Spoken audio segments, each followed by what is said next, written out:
اس کو دنیا میں اتنی مراعات ملتی ہیں، بزنس میں ترقی کرے تو مال و دولت مل جاتا ہے، مگر یہاں معاملہ بڑا عجیب ہے۔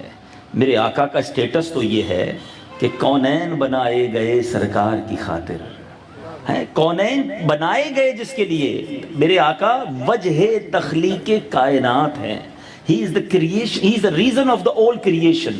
ان کی وجہ سے ساری کائنات بنی ہے، اور یہ میں خود نہیں کہہ رہا، اللہ فرماتا ہے، حدیث قدسی ہے، لولا کلما خلقت الدنیا، اے محبوب اگر تمہیں نہ بناتا تو دنیا ہی نہ بناتا۔ یعنی آقا کی وجہ سے میں اور آپ آئے، یہ ساری کائنات میں رنگ و بو اگر ہے، ساری کائنات کی رعنائیاں ہیں تو میرے آقا کے دم قدم سے ہیں۔ جس کا اسٹیٹس اتنا بلند ہو، اس کا لائف اسٹائل، اس کے پاس کتنی مراعات ہونی چاہیے، اس کے پاس کتنے خدام ہونے چاہیے، اس کی بادشاہت تو دیکھنے والی ہونی چاہیے۔ مگر رب کے حبیب علیہ السلام نے جو لائف اسٹائل گزارا، اللہ کے حبیب علیہ السلام نے جو اپنی زندگی کا خوبصورت پہلو دنیا، یہ آپشن دیا گیا تھا نبی پاک کو۔ خود پیارے آقا فرماتے ہیں، حدیث کا مضمون ہے، مجھے اجازت دی گئی، مجھے آپشن دیا گیا کہ میں بندہ بن کر رہوں یا بادشاہ بن کر رہوں، مگر میں نے اللہ کا بندہ بن کر زندگی گزارنے کو پسند کر لیا۔ حالت کیا تھی؟ کئی دنوں تک کھانا نہ ہوتا، چٹائی کا بچھونا، کبھی خاک پہ سو جاتے، کبھی جو کی موٹی روٹی کھاتے۔ علماء نے ڈیبیٹ کی کہ حضرت سلیمان نے تو بڑی بادشاہت گزاری، میرے آقا تو سلیمان کے بھی آقا ہے نا علیہ السلام، پیارے آقا کی اور بڑی بادشاہت ہو سکتی تھی۔ نبی پاک خود فرماتے ہیں، میں اشارہ کروں تو یہ پہاڑ سونے اور چاندی کے بن کر میرے ساتھ چلنا شروع ہو جائیں۔ Look at the authority. اور واقعی میرے آقا اشارہ فرماتے، جو زمین پر کھڑے ہو کر چاند کو اشارہ کرے وہ 2 ٹکڑے ہو جائے تو سونا چاندی کیا چیز ہے۔ مگر نبی پاک نے غربت والی، فقر و فاقہ والی زندگی گزاری۔ What is the reason behind this? علماء نے ڈیبیٹ کی۔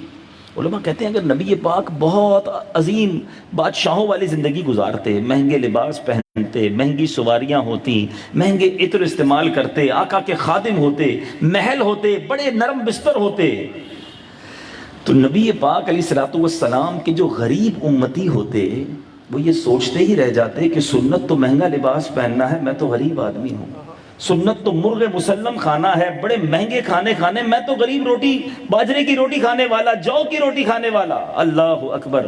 آقا تو سب کے آقا ہے نا۔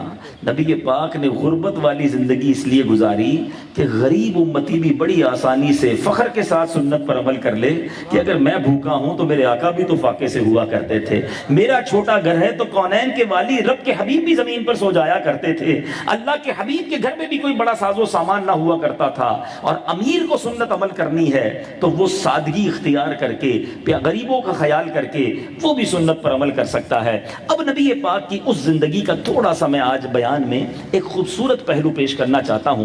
ماجرا یہ ہوا، بارگاہ رسالت میں ایک بھوکا شخص حاضر ہوا، عرض کی حضور میں آقا کی بارگاہ میں مہمان تھا، تو نبی پاک علیہ السلام نے اپنی تمام ازواج مطہرات جو ہماری امہات المومنین ہیں ادھر پوچھوایا کہ گھر میں کچھ کھانے کو ہے، ایک مہمان کو فیڈ کرنا تھا۔ گھروں سے جواب آیا نبی پاک کے کہ کھانے کو کچھ نہیں ہے۔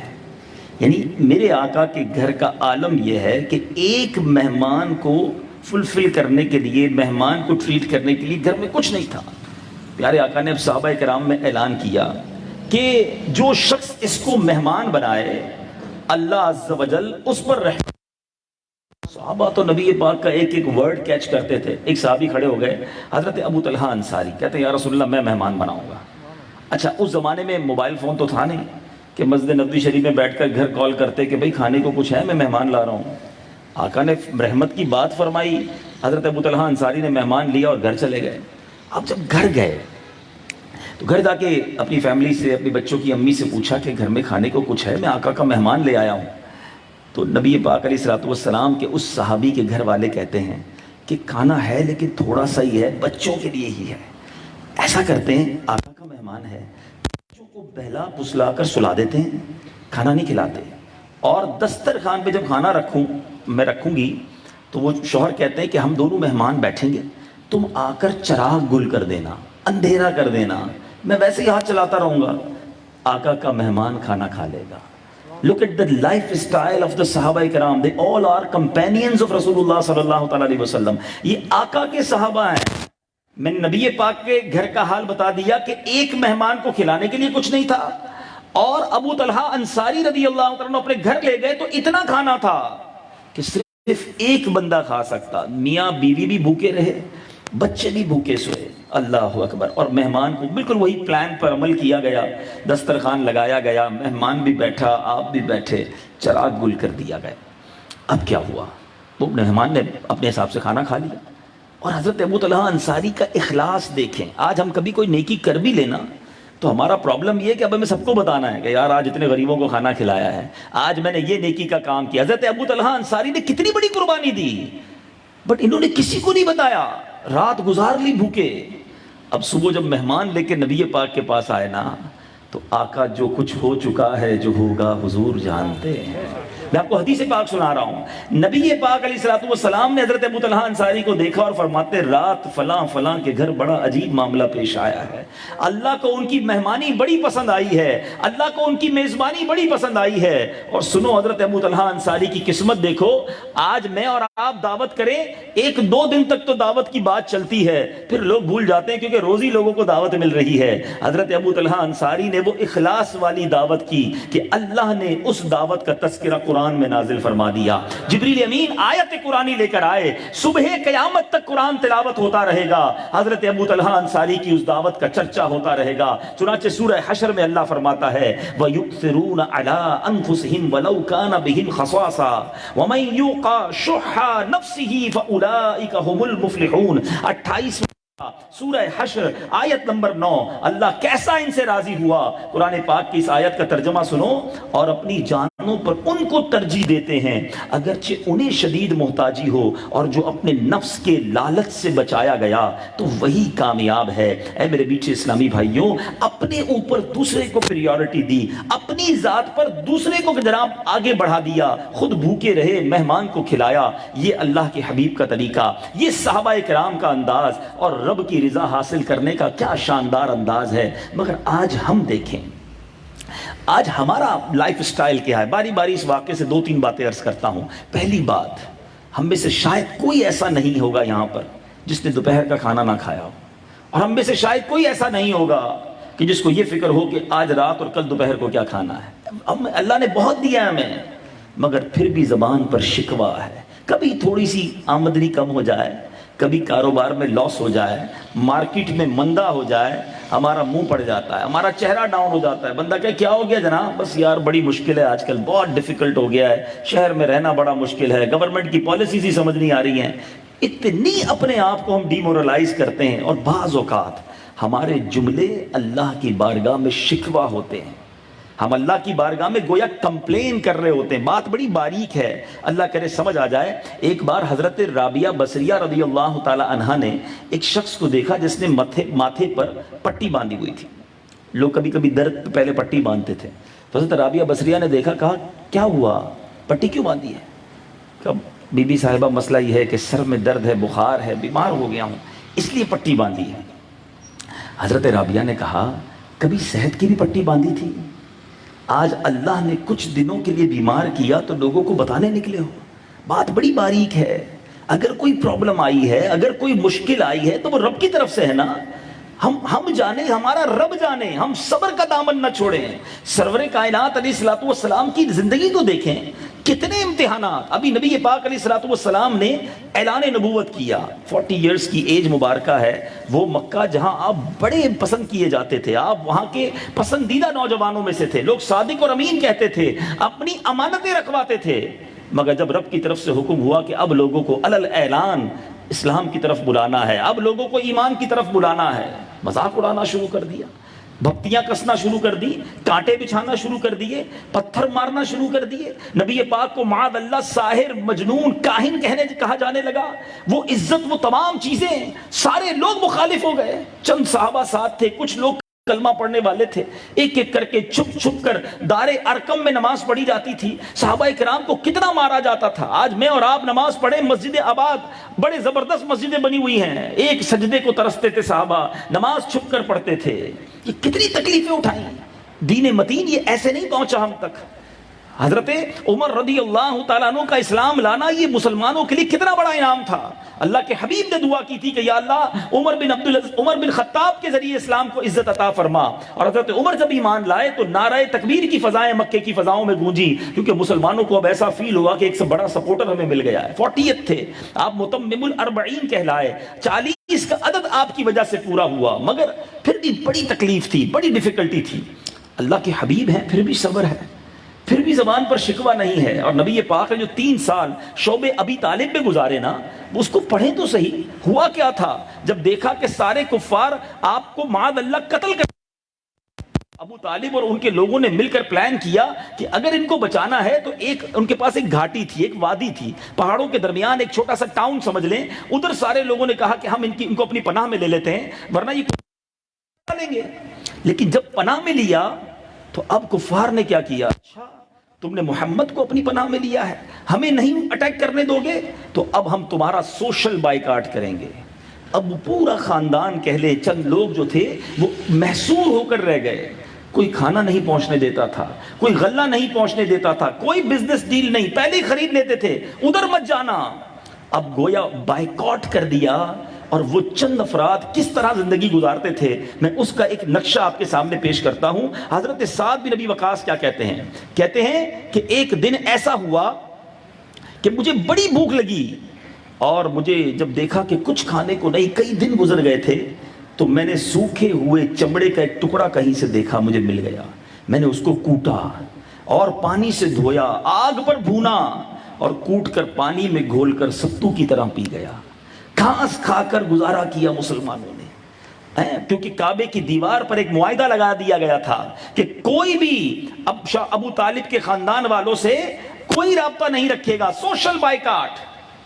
لیکن مسلمانوں میں سے ایک نے بھی نبی پاک سے یہ نہ کہا کہ حضور ہم تو آپ پر ایمان لائے ہیں، آپ رب کے حبیب ہیں، آپ اللہ کے حبیب ہیں، آپ قرآنی آیتیں میں سناتے ہیں، یہ کیا ہو رہا ہے ہمارے ساتھ؟ اتنی تکلیف کہ کھانے کو کچھ نہیں، پینے کو کچھ نہیں، رہنے کو گھر نہیں. 3 سال تک یہ وقت گزرتا رہا. شاعر یہ پوری بات کو جس طرح سمجھاتا ہے، آج بھی اگر سنتے ہیں تو آنکھیں نم ہو جاتی ہیں. اللہ اکبر. شاعر کہتا ہے کہ ان لوگوں کا حال کیا تھا، بڑی سختی سے کرتے تھے قریش اس گھر کی نگرانی، نہ آنے دیتے تھے غلہ ادھر تا حد امکانی. کوئی غلے کا سوداگر اگر باہر سے آ جاتا تو رستے میں جا کر بو لہب کم بخت بہکاتا. پہاڑوں کا درہ ایک قلعہ محصور تھا گویا، خدا والوں کو فاقوں مارنا منظور تھا وہ گویا. رسول اللہ لیکن مطمئن تھے اور صابر تھے، خدا جس حال میں رکھے اسی حال پہ شاکر تھے. اللہ. بچیوں کا کیا ہوتا تھا، وہ بھوکی بچیوں کا روٹھ کر فی الفور من جانا، خدا کا نام سن کر صبر کی تصویر بن جانا. کچھ روز جان کھو دینا، وہ ماؤں کا فلک کو دیکھ کر چپ چاپ رو دینا. رضا و صبر سے دن کٹ گئے ان نیک بختوں کے، کھانے کے لیے ملتے رہے پتے درختوں کے. گزارے 3 سال اس رنگ سے ایمان والوں نے، دکھا دی شان استقلال اپنی آن والوں نے. 3 years 3 سال اس طرح گزرے. کیسے نکلے وہاں سے، یہ بھی اللہ کی شان ہے. اب کیا ہوا، جو معاہدہ تھا کعبے کی دیوار پر لگا ہوا تھا، طے یہ ہوا کہ جب تک جاری رہے گا. دیمک نے اپنا کمال کیا. دیمک اس معاہدے کے پیپر پر اس جو ڈاکیومنٹ تھا اس کو کھانا شروع اور اس نے پورے اس معاہدے کو گویا ختم کر دیا تھا. لیکن کعبے کی چھت پر، کعبے کی دیوار پر لگا ہوا تھا، کوئی دیکھتا تو تھا نہیں. تو اب جبریل امین نے نبی پاک کو خبر دی کہ حضور وہ جو معاہدہ ہے وہ ختم ہو چکا ہے، اب اس پہ کوئی تحریر نہیں، آپ ان سے کہیں کہ معاہدہ لے کر آئیں. نبی جا کر ان سے بات کریں کہ معاہدہ ہو تو ہم ٹھیک ہے، میں ختم. تو اب جو ابو طالب تھے وہ گئے اور جا کر کہا کہ دیکھو میرا جو بھتیجا ہے وہ کہہ رہا ہے کہ معاہدہ جو ہے وہ ختم ہو چکا ہے، اگر یہ بات سچ ہے تو تمہیں محاصرہ ختم کرنا ہوگا، اگر نہیں تو پھر ہم تمہیں اس کو تمہارے حوالے کر دیں گے. اور ایسا ہی ہوا. جب معاہدے کو دیکھا گیا تو وہ تمام تحریر ختم ہو چکی تھی اور مسلمانوں کا یہ ڈیفیکلٹ ٹائم ختم ہوا. ہم نے سیرت میں بہت سارے واقعات سنے. میں بھی آج آپ کو نبی پاک کے معجزات سناتا, پیارے آقا کے بچپن کے واقعات سناتا, نبی پاک کے اسفار سناتا, مگر میں نے یہ پرٹیکولر ٹائم جو میرے آقا کی 63 سالہ زندگی میں جو 3 سال یہ گزرے ہیں, یہ ہم سب کے لیے بہت بڑا لیسن ہے. فرسٹ آف آل ہمیں پتہ چلنا چاہیے کہ اسلام کتنی مشکل سے ہم تک پہنچا ہے. صحابہ کرام اور ہمارے آقا نے کتنی بڑی بڑی قربانیاں دی ہیں. دوسری بات کہ جب کبھی مشکل ٹائم آئے نا تو اس میں صبر کرنا چاہیے, اللہ کی رضا پر راضی رہنا چاہیے. زندگی میں کبھی دن ہوتی ہے, کبھی رات ہوتے ہیں, کبھی کاروبار بہت اچھا ہوتا ہے, کبھی ڈاؤن فال آ جاتا ہے, کبھی کوئی پرابلم آ سکتی ہے, اور یہ قرآن نے پہلے فرمایا. ہم سب کے لیے میسج آف قرآن موجود ہے. وَلَنَبْلُوَنَّكُمْ بِشَيْءٍ مِّنَ الْخَوْفِ وَالْجُوعِ وَنَقْصٍ مِّنَ الْأَمْوَالِ. قرآن کہتا ہے عن قریب تمہیں آزمائیں گے. خود باقاعدہ قرآن میں لسٹ دے دی گئی ہے. اب سن لو, کس چیز سے؟ بھوک سے, مالوں کی کمی سے, پھلوں کی کمی سے, جان کی تکلیف سے.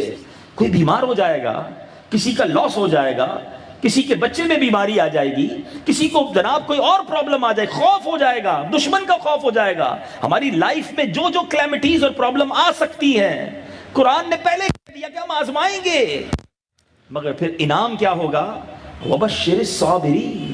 اور خوشخبری ہے ان لوگوں کے لیے جو صبر والے ہیں. الذین اذا اصابتهم مصیبہ, جب ان پر کوئی مصیبت آتی ہے, پریشان ہوتے ہیں, تو کیا کہتے ہیں؟ قالوا انا للہ وانا الیہ راجعون. ہمارا کا مال ہے اور اسی کی طرف لوٹنا ہے. سوچئے, قرآن نے مجھے اور آپ کو انڈیکیٹ کیا ہوا ہے, اللہ کا پیغام بتا رہا ہے. ساری زندگی سکھ نہیں رہے گا, ساری زندگی عیش نہیں رہے گا, اپ اینڈ ڈاؤنز آئیں گے. اور یہی اپ اینڈ ڈاؤنز, یہی آپ کی کلیمٹی, یہی آپ کا پرابلم آپ کو چیک کرنے کے لیے آئے گا کہ اللہ پر بھروسہ ہے کہ نہیں, صبر ہے کہ نہیں. قرآن پاک میں یہ آیت سب بچے کو یاد ہے, ان اللہ مع الصابرین. یاد ہے نا, اللہ صابروں کے ساتھ, صبر کرنے والوں کے ساتھ ہے. پورے قرآن میں کوئی اور آیت بتا دیں اللہ کسی اور کے ساتھ ہو ہے؟ یہ صرف ایک اس طرح کی آیت ملتی ہے. اللہ نے اپنا ساتھ شامل کر دیا. رب ساتھ ہے جو صبر کرتا ہے. ہمیں کوئی پرابلم آتی ہے یا پرابلم نہیں ہے, ہم سے رابطہ ہونا چاہیے, کسی بڑے منسٹر سے, کسی بڑے پاورفل شخص سے. کیوں؟ مشکل آئے گی تو وہ ساتھ ہوگا, مشکل میں کام آئے گا. ارے صبر کر لو, اللہ تمہارے ساتھ ہو جائے گا. قرآن میں اس نے وعدہ کر لیا ہے. حل المشکلات وہی ہے, مسبب الاسباب وہی ہے, شافی الامراض وہی ہے. ساری مصیبتیں تو اس نے حل کرنی ہے. اگر وہ ساتھ ہو گیا تو پھر تو پرابلم نہیں رہے گی. لیکن مسئلہ یہی ہے کہ ہم اس امتحان میں فیل ہو جاتے ہیں. جب بھی زندگی میں کبھی کوئی پرابلم آئی ہے, ہم نے کیا کیا؟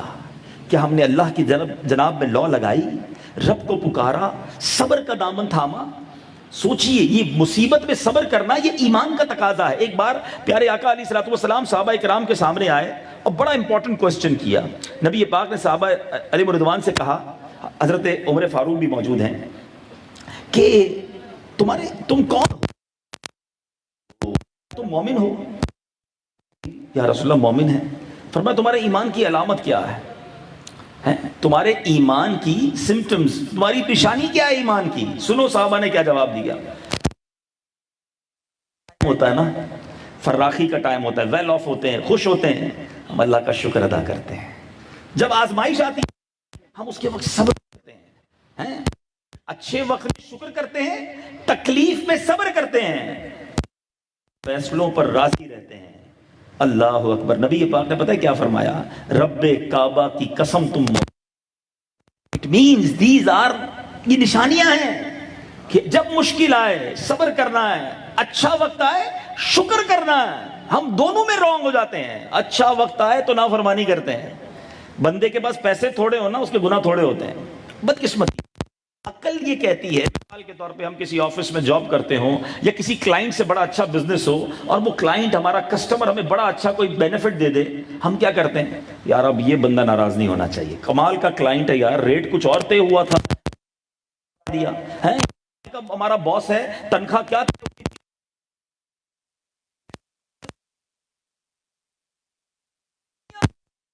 جو ہمارا خیال رکھے, گفٹ دے, بینیفٹ دے, ہم آلویز اس کے تھینکسفل ہوتے ہیں کہ وہ ناراض نہ ہو. مگر کمال کی بات ہے آج تک یہ سائیکی سمجھ نہیں آئی ہے کہ بندہ مالدار ہوا، وہ خوشحال ہوا، سچ بتاؤ ہونا کیا چاہیے تھا؟ اس کے سجدے بڑھنے چاہیے تھے، شکر بڑھنا بڑھ، یا اللہ تیری مہربانی دیے جا، رب نوازتا جاتا ہے، ہم خطائیں بڑھاتے جاتے ہیں، ہم نافرمانی بڑھاتے جاتے ہیں۔ یاد رکھو وہ مال عذاب ہے، یہ ڈفرینشیٹ آج سمجھ لیجئے۔ کچھ لوگوں کو میں نے دیکھا، خوش نصیب ہے وہ کہ جتنا وہ اللہ کے قریب ہوئے، یہ مال نعمت ہے۔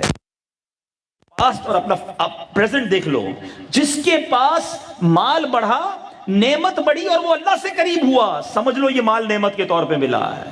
اور جس کے پاس نعمتیں بڑھی اور وہ رب سے دور ہوا، سمجھ لو یہ آزمائش اور عذاب آ چکا ہے۔ خدا را یہ صحابہ کرام کی یہ بات یاد رکھنا، جب فراخی ہوتی ہے، when we are satisfied، مطمئن ہوتے ہیں، اللہ دے رہا ہوتا ہے، ہم شکر کرتے ہیں۔ اور شکر بغیر اطاعت کے نہیں ہو سکتا کہ اللہ تیرا شکر اور رب کی کوئی بات نہ مانے۔ شکر اطاعت کے ساتھ، اوبیڈینسی کے ساتھ۔ اور دوسری بات، جب آزمائش آتی ہے صبر کرتے ہیں، اللہ کے فیصلے پر راضی رہتے ہیں۔ اب کیا ہم راضی رہتے ہیں؟ آپ بھی کہیں گے ہاں جناب ہم بھی صبر کرتے ہیں۔ اگر آپ صبر کرتے ہیں تو آپ کی پرابلم سارے گھر کو کیسے پتہ چل جاتی ہے، سارے محلے کو، ساری مارکیٹ کو کیسے پتہ چلتی ہے؟ یہ کون سا صبر ہے بھائی؟ سب کو بتا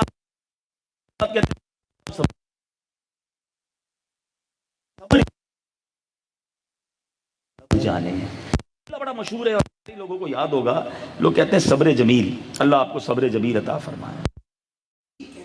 کبھی اور کیا کسی جمیل صاحب کا صبر نہیں ہے، ڈیفینیشن صبر جمیل اور بغیر پرابلم والا۔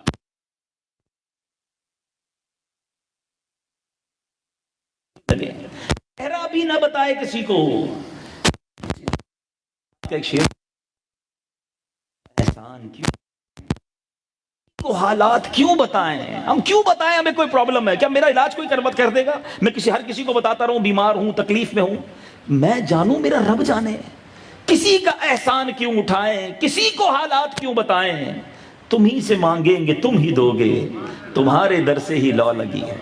ہمارے یاد رکھیں یہ جو پرابلمز ہیں نا، اگر میرا کوئی بھائی بیمار بیٹھا ہے، قرض دار بیٹھا ہے، کسی کاروباری ڈیفیکلٹی میں ہے، بچوں کی مشکل میں ہے، بچیوں کی پرابلم میں ہے، خاندانی ایشوز ہیں، اللہ کی رضا پر راضی رہے۔ اللہ نے آزمائش بھیجی ہے تم، اور یہ چیک کیا جا رہا ہے کہ بندہ مجھ سے کیسا تعلق رکھتا ہے۔ شکوہ نہیں، شکایت نہیں، کمپلین نہیں، زباں پر شکوہ رنجو علم لایا نہیں کرتے، نبی کے نام لیوا غم سے گھبرایا نہیں کرتے۔ اچھا اب شیطان ہے نا، شیطان بڑی مسکنسپشن کریٹ کرتا ہے۔ روزے بھی رکھتا ہوں، میں صدقہ بھی دیتا ہوں، عمرے بھی کرتا ہوں، حج بھی کرتا ہوں، میرے گھر کی پرابلم دور نہیں ہو رہی، میری بچی خوش نہیں ہے، میرے پڑوس میں ایک دوست رہتا ہے ایک وقت کی نماز نہیں پڑھتا، اس کے گھر میں کوئی ٹینشن نہیں ہے، میرا کاروبار چل ہی نہیں رہا، اس کا کاروبار روز ترقی کر رہا ہے، حرام کماتا ہے پھر بھی ترقی، میں پوری زکات نکالتا ہوں پھر بھی پرابلم۔ شیطان، ہم انسان ہیں نا، کنفیوز کرتا ہے۔ خدا را آج اس کنسپشن کو، اپنے اس غلطی کو کلیئر کر لیجئے، اس پرابلم کو کلیئر کر دیتا ہوں میں آپ کی، اور یہ حدیث پاک کے ذریعے کروں گا۔ مسئلہ یہ ہے، پہلے تو ہم یہ سمجھتے ہیں کہ یہ نوازا، جتنی نمازیں وغیرہ سب پڑھتا ہوں پھر بھی پرابلم میں ہوں، تو یہ کیا بات ہوئی؟ اب میں آپ کو حدیث پاک سناتا ہوں۔ نبی پاک علیہ الصلوۃ والسلام سے یہی سوال کیا گیا کہ حضور سب سے زیادہ آزمائشیں کن پر آتی ہیں؟ حدیث کا مضمون ہے، آقا فرماتے جو اللہ سے جتنا قریب ہوتا ہے، سب سے زیادہ آزمائش انبیاء پر آئی۔ اب آپ دیکھیں نا، نبی پاک کو کم ستایا گیا ہے، پیارے آقا پر طائف میں پتھر برسائے گئے، راستے میں کانٹے بچھائے گئے، پیارے آقا کے صحابہ کو، چچا کو کس طرح شہید کیا گیا۔ یہ لوگ اللہ کے بندے تھے، نیک تھے، رب کے قریب تھے، انبیاء، صحابہ کربلا کو بھول گئے۔ نواسہ رسول سے زیادہ کوئی نیک تھا؟ امام حسین کو کتنا ستایا گیا؟ تو کوئی کہہ سکتا ہے معاذ اللہ کہ جناب امام حسین تو اتنے نیک تھے پھر بھی ستائے گئے؟ سنو، نبی پاک نے کلیئر کر دیا یہ کانسیپٹ۔ آقا فرماتے ہیں جو اللہ کے جتنا قریب ہوتا ہے اس کو اتنی آزمائش آتی ہے، اور ریزن بھی بتا دیا۔ اللہ کی رضا یہ ہے کہ بندے کی دنیا میں تمام خطائیں معاف ہو جائیں، وہ صبر کرے، اس کے درجے بلند ہوں، میرے پاس آئے تو بلا حساب جنت میں داخل کر۔ ایک اور حدیث سنیے، نبی پاک علیہ السلام فرماتے ہیں جس کا مضمون ہے بندے کا ایک مقام رب کی بارگاہ میں لکھا ہوتا ہے، ایک سٹیٹس۔ رب چاہتا ہے کہ آپ اور میں ادھر پہنچ جائیں، مگر روزے رکھ کے، نمازیں پڑھ کے نہیں پہنچ پا رہے، اتنی عبادت نہیں کر رہے کہ اتنا اوپر پہنچ جائیں۔ اللہ چاہتا ہے اوپر جائیں، مگر آپ نہیں جا رہے اپنی عبادتوں کے ذریعے۔ اب رب کیا کرتا ہے؟ آزمائش بھیجتا ہے، پرابلم بھیجی، صبر کرے گا تو اللہ اس مرتبے پر پہنچا دے گا۔ مگر ہائے ہماری بے صبری، ہائے ہمارا واویلا، کمپلین۔ آزمائش آئی اس لیے تھی کہ میں آگے جاتا اور مرتبے بلند ہوتے، مگر میں نے اللہ کی بارگاہ میں شکوے کر کے، اب شکوے بھی ایسے استغفر اللہ، کبھی کبھی تو انسان وہ ایک تو نا بولتے وقت سوچتے نہیں، ایسے جملے بھی لوگ کہہ جاتے ہیں جس سے ایمان سے خارج ہو جاتے ہیں۔ اللہ نہ کرے کسی کے بچے کا ایکسیڈنٹ ہو گیا، یا اللہ نہ کرے گھر میں جوان موت ہوئی، واقعی بڑی پرابلم ہے، دکھ ہوگا، تکلیف ہوگی، یہ بڑی پرابلم ضرور ہے۔ لیکن اگر آپ کے گھر میں بڑی پرابلم آئی اور آپ نے اس کے ریپلائی میں کفریہ کلمہ کہہ دیا، لوگ کہتے ہیں ہمارے گھر ملا تھا اللہ کو، میرا جوان بیٹا اللہ کو چاہیے تھا، کوئی اور نظر نہیں آیا، استغفر اللہ، یہ کفر ہے۔ اللہ کو ظالم کہنا، اللہ کو انصاف نہ کرنے والا کہنا، یہ کفر ہے۔ ایمان بھی چلا گیا، بچہ تو گیا، ساتھ تمہاری بے احتیاطی اور اول فول بکنے کی عادت نے ایمان بھی لے لیا۔ خدارا اپنے آپ کو صابر بنائیے۔ ہمارے اسلاف تو ویلکم کرتے تھے پرابلمز کو۔ حضرت فتح موصلی رحمۃ اللہ تعالی علیہ کے بارے میں آتا ہے، ان کی زوجہ کا ایک بار کہیں جا رہی تھی، راستے میں ناخن ٹوٹ گیا، ٹھوکر لگی، پیر کا ناخن ٹوٹ گیا۔ اب پیر کا ناخن جس کا ٹوٹ جائے اس کی جان نکل جائے، اب مسکرانے لگے۔ کسی نے کہا درد نہیں ہوا؟ ناخن ٹوٹنے پر مسکرا رہی ہے۔ درد تو بہت ہوا، مگر اب میں جو صبر کروں گی اور اس کا ثواب ملے گا یہ سوچ کر مجھے خوشی ہو رہی ہے۔ ہمارے اسلاف کو پرابلم پر خوش ہوتے تھے۔ ایک بزرگ کے بارے میں آتا ہے، ان کی زوجہ گھر گئے، ان کی زوجہ نے کہا مجھے آپ سے طلاق چاہیے۔ خیریت میں تو تمہارے ساتھ بڑا اچھا ہوں، نارمل کوئی پرابلم جھگڑا کچھ تو بس مجھے طلاق چاہیے، کوئی تو وجہ ہوگی، بس مجھے طلاق چاہیے۔ اچھا جب میں طلاق ہی چاہیے تو چلتے ہیں پھر قاضی کے پاس۔ دونوں جانے لگے تو راستے میں بزرگ کو ٹھوکر لگی، پیر پہ چوٹ لگی، تو بس گھر چلیے طلاق نہیں چاہیے۔ کیا مذاق لگا رکھا ہے، کوئی جھگڑا نہیں، طلاق چاہیے، راستے میں کہتی طلاق نہیں چاہیے۔ میں پچھلے 40 دنوں سے دیکھ رہی ہوں آپ کو کوئی پرابلم نہیں آئی ہے۔ پرابلم اس پر آتی ہے جس پہ رب راضی ہوتا ہے۔ مجھے ایسا لگا رب آپ سے راضی نہیں ہے، جبھی تو کوئی مشکل نہیں آ رہی۔ راستے میں ٹھوکر لگی، میں سمجھ گئی کہ رب آپ سے راضی ہے، چلے گھر چلے، میں آپ کے ساتھ رہنا چاہتا ہوں۔ ان کا مائنڈ سیٹ یہ تھا کہ پرابلم آئی ہے تو اللہ راضی ہے، مشکل بھیجی اس لیے ہے کہ درجے بلند کرنا ہے۔ ان اللہ مع الصابرین۔ میں آپ کو حدیث سناتا ہوں، سبحان اللہ، اگر میرا کوئی بھائی بیمار یا اس کے گھر میں کوئی بیمار ہے، پیسوں کی پرابلم ہے، کاروبار کی ڈیفیکلٹی ہے، سنو نبی پاک علیہ السلام کیا فرماتے ہیں، اور اللہ فرماتا ہے، یہ حدیث قدسی ہے، اللہ فرماتا ہے میں جب اپنے بندے کو کسی بیماری میں مبتلا کروں، اے میرے بیمار بھائیوں، بعد میں بھی یہ بیان جب سنیں، مجھے سوشل میڈیا پہ بھی لوگ لائیو سن رہے ہیں، پلیز ان چیزوں میں شکوہ نہ کیا کرو۔ اللہ کے حبیب فرماتے ہیں اللہ فرماتا ہے جب میں اپنی کسی بندے کو بیماری میں مبتلا کروں اور وہ اس پر صبر کرے، کسی سے شکایت نہ کرے، that is the condition۔ سارے محلے کو پتا ہے سر میں درد ہے، سب کو پتا ہے میرا یہ پرابلم، کسی سے شکایت نہ کرے، صبر کرے اور شکایت نہ کرے، میں اس کے گوشت کو اچھے گوشت سے اور اس کے خون کو اچھے خون سے بدل دیتا ہوں، اور اس سے شفا دوں تو ایسی شفا دیتا ہوں کہ اس کے نامہ اعمال میں کوئی گناہ باقی نہیں رہتا۔ میں آپ سے پوچھتا ہوں، سچ بتاؤ، اگر میرے پاس کوئی بیماری آئی ہے اور اگر اس پر میں نے صبر کر لیا، تکلیف اٹھائی 2-4 مہینے اور میرے گناہ سارے معاف ہو جائیں، تو اس سے بڑا رب کا انعام کیا تھا؟ ارے بیماری تو گناہ معاف کرنے آئی تھی، مگر میرے شکووں نے، میری پریشان باتوں نے، میرے رب کی بارگاہ میں کمپلینز نے شاید یہ ثواب مجھ سے چھین لیا۔ اے میرے میٹھے اسلامی بھائیوں، زندگی میں ہمیشہ سکھی کوئی نہیں رہتا، پرابلم سب کے لیے آتی ہیں، بس اللہ کرے کہ ہم صبر والوں میں بن جائیں، اللہ کی بات پر، اللہ کے فیصلے پر راضی رہنے والے بن جائیں۔ آخری بات، اپنے بیان کو اینڈ کرتا ہوں، ایک اور ایک اور مثال کے ذریعے بات سمجھاتا ہوں. بعض اوقات یہ فیل ہوتا ہے کہ یار میری پرابلم دور ہی نہیں ہوتی. میں فلاں محفل میں گیا, فلاں مزار پہ گیا, مکے مدینے بھی گیا, فلاں بزرگ سے بھی دعا کروائی, پرابلم سالو نہیں ہوئی, مسئلہ حل نہیں ہوا, میں بے اولاد ہوں, کب سے دعا کر رہا ہوں, اولاد نہیں مل رہی, جناب گھر چاہیے, کرائے کے گھر میں ہوں, کتنا ٹائم ہو گیا, گھر ہی نہیں مل رہا, کاروبار کا یہ مسئلہ حل ہی نہیں ہو رہا, پتہ نہیں کیا وجہ ہے میری دعا قبول نہیں ہوتی. اے میرے پیچھے اسلامی بھائیوں, یہاں بھی اللہ پر بھروسہ شیک ہو جاتا ہے, رب پر توکل ہل جاتا ہے. نہیں, آج دو باتیں سن لو, انشاءاللہ تسلی ہو جائے گی. حدیث پاک کا مضمون ہے, جب کوئی فاسق, فاجر, گناہگار بندہ اللہ کی بارگاہ میں دعا کرتا ہے, اللہ فرشتوں سے کہتا ہے اس کا کام جلدی کر دو. لیکن جب کوئی اللہ کا پیارا رب کو پکارتا ہے نا, تو رب فرشتوں سے فرماتا ہے اس کا کام ابھی نہ کرنا, اس کو اور مانگنے دو, مجھے اس کا مانگنا اچھا لگ رہا. اب صحیح بتائیے کہ میرا مانگنا اگر رب کو پسند آ جائے تو پھر اور کیا چاہیے. اور اسی طرح ہمارا اگر اس دنیا میں کہوں سب سے زیادہ خیرخواہ کون ہے, سب سے زیادہ ہم سے محبت کرنے والا, ہماری تکلیف پر بےتاب ہو جانے والا ہے, وہ ہماری ماں ہے نا. ماں تو کبھی نہیں چاہے گی ہمیں تکلیف ہو. اللہ 70 ماؤں سے زیادہ چاہنے والا ہے. اگر وہ کوئی چیز نہیں دے رہا نا, اولاد نہیں مل رہی ہے, گھر نہیں مل رہا, کاروبار نہیں مل رہا, کوئی پرابلم ہے جو سالو نہیں ہو رہی, پلیز اس کو مان لو کہ یہی میرے لیے بہتر ہوگا. اگر میرا مسئلہ حل نہیں ہو رہا تو میرے رب نے نہیں کیا نا.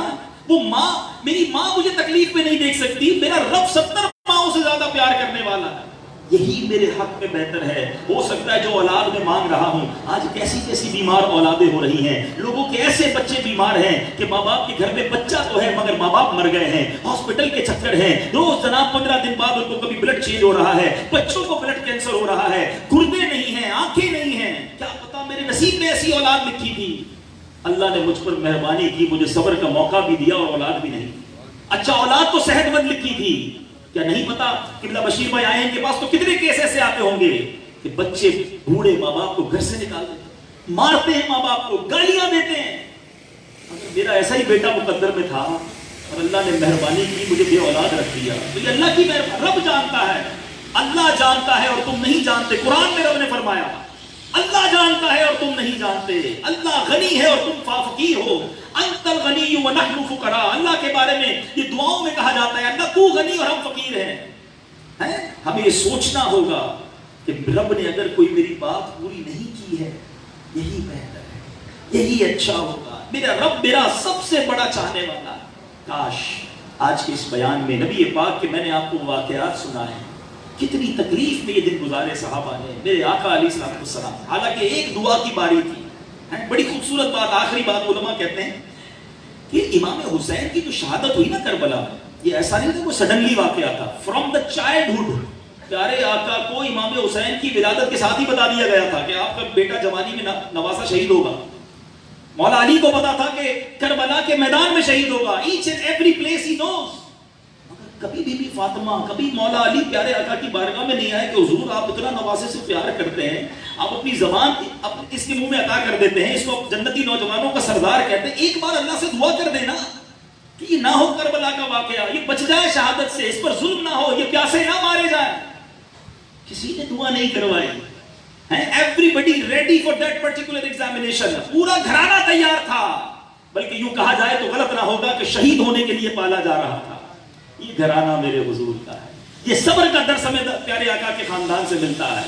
مگر ہمیں ایک پرابلم آ جائے, ایک مشکل آ جائے, نہ کریں ایسا. میں جانوں, میرا رب جانے. اللہ نے کتنی مہربانیاں کی ہیں. ایک پرابلم مثال کے طور پہ ہمیں ایک لاس ہو گیا, کسی کی گاڑی خراب ہو گئی, گاڑی کا ایکسیڈنٹ ہو گیا, اللہ آپ کی گاڑی کے, گھر کی, سب کی حفاظت فرمائے. موبائل ہی چوری ہو گیا, کتنے دوستوں کو بتاتے ہیں یار موبائل گر گیا, یار موبائل بندہ چھین کے لے گیا, گاڑی لگ گئی, میری گاڑی چوری ہو گئی. نہ وہ گاڑی واپس دے گا نہ وہ موبائل واپس دے گا, مگر اس گاڑی, اس موبائل, اس لاس سے جو ثواب ملنا تھا وہ چلا گیا. Second problem. اچھا نقصان آیا تو سب کو بتایا.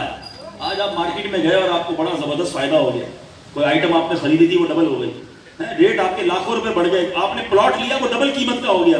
بتاتے ہو کسی کو؟ نہیں یار نفع بتائیں گے تو مشکل ہو جائے گی, نظر لگ جائے گی. بیوی بچوں کو تو ویسے ہی نہیں بتاتے, خرچہ شروع کر دیں گے. ان کے سامنے تو ہر وقت نقصان ہی بتا رہے ہوتے ہیں. تو یہ کیا ہے, خود بتائیں نا. نقصان بتا کر کیا کرتے ہیں ہم, پرابلم بتا کر کیا کرتے ہیں. اللہ کا ہی شکوہ, اللہ کی بارگاہ میں کمپلین ہے. یہ شکر والی باتیں نہیں کرتے, شکوے والی باتیں کرتے ہیں.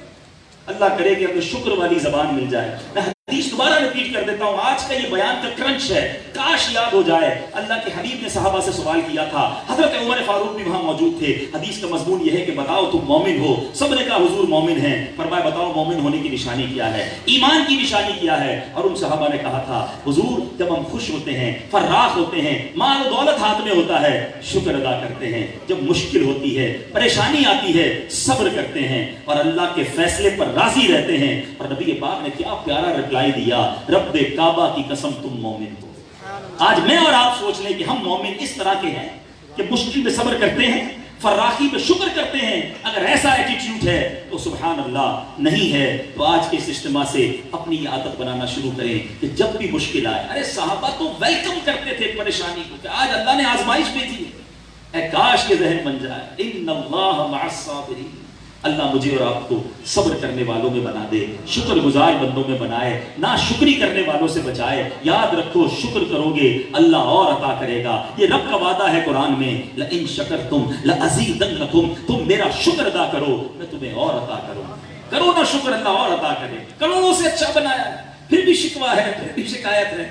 اللہ تعالیٰ بس ہمیں آج کے اس اجتماع کی برکت عطا فرمائے. اور یہی انداز, یہی پیغام دعوت اسلامی کا ہے. آپ نے آج ایک بیان سنا ہے, میں گزارش کروں گا روزانہ ہیبٹ بنائیں, کچھ نہ کچھ دیر مدنی چینل دیکھتے رہیے, اپنے گھر والوں کے ساتھ بیٹھ کر دیکھیے. اسی طرح کے بیانات پروگرامز مدنی چینل پر آتے ہیں. ہم سب کی تربیت ہوگی, ہم یہ باتیں بار بار سنیں گے, ہماری عادتیں بہتر ہونا شروع ہو جائیں گی. آخر میں ہاشم بھائی اور ان کے گھرانے کو دل کی گہرائیوں سے مبارکباد دوں گا. اتنا خوبصورت اجتماع سجایا, اللہ آپ کے گھرانے کو سلامتی عطا فرمائے اور میلاد کے اس اجتماع کی برکت عطا فرمائے. دعوت اسلامی کی بات چلی ہے تو ایک اعلان بھی کرتا چلوں, ہمارے ذمہ داران بھی باہر انشاءاللہ آپ کا واپسی میں ملاقات کریں گے آپ سے. دعوت اسلامی دنیا بھر میں سنتوں کی خدمت کر رہی ہے. دنیا کے کونے کونے میں الحمدللہ ہم اپنے مساجد, مراکز, مدارس بنا رہے ہیں. اس وقت 3000 سے زیادہ قرآن پڑھانے والے مدرسے ہیں. 600 سے زیادہ ہمارے, جس کو آپ دارالعلوم کہیں, اسلامک یونیورسٹی کہیں, آل اراؤنڈ دا ورلڈ بن چکے ہیں. آل ٹوگیدر اگر اس کو ملا لیں تو تقریباً 2.25 لاکھ اسٹوڈنٹ بغیر کسی فیس کے قرآن پڑھ رہے ہیں, درس نظامی پڑھ رہے ہیں. اتنا بڑا جو نیٹ ورک ہے دعوت اسلامی کا, ہم ربیع الاول اور 11ویں کے مہینے میں ہر سال ایک چھوٹی سی کمپین کرتے ہیں کہ چونکہ دعوت اسلامی کے صرف ان 2 ڈپارٹمنٹس پر آل ٹوگیدر 350 کروڑ روپے سال کا خرچ ہوتا ہے. بہت بڑا خرچ ہے, یعنی آسان کر لیں تو روز کا 1 کروڑ روپے ہو گیا. اتنا بڑا نیٹ ورک ہے. تو ہم 2 دسمبر کو, پرسوں انشاءاللہ مدنی چینل پر ایک لائیو پروگرام کر رہے ہیں, فنڈ ریزنگ کمپین کے نام سے, ٹیلیتھون کے نام سے. دنیا بھر کے ویورز سے ہم ایک اپیل کر رہے ہیں کہ 10,000 روپیز کا ایک یونٹ ہے, آپ بھی اس میں حصہ ملائیں تاکہ ہمارا اتنا بڑا جو ایکسپینڈیچر ہے وہ کور ہو جائے. یاد رہے اللہ کی راہ میں خرچ کرنے سے مال کم نہیں ہوتا, اللہ کی راہ میں خرچ کرنے سے مال بڑھتا ہی ہے. تو اب یہ 2 دسمبر پرسوں ہی ہے, آج میلاد کے اجتماع میں آئے ہیں. اللہ نے جس کو نوازا ہے وہ 12 یونٹ 112 یونٹ کی نیت کر لے, اور ہمارے اسلامی بھائی باہر ہوں گے, آپ نیت کر لیں, بعد میں جمع کرا دیجیے گا تاکہ ہماری رقم دینے سے کوئی ایک بھی حافظ قرآن بن گیا, کوئی ایک عالم دین بن گیا, یہ شاید ہماری مغفرت کا ذریعہ ہوگا. اللہ تعالیٰ ہم سب کو عمل کرنے کی توفیق عطا فرمائے. قبلہ بشیر فاروق صاحب تشریف لے آئے ہیں, وہ دعا فرمائیں گے. میں ان سے بھی اور آپ سب سے بھی اجازت چاہوں گا, ایک اور جگہ مجھے بیان کرنے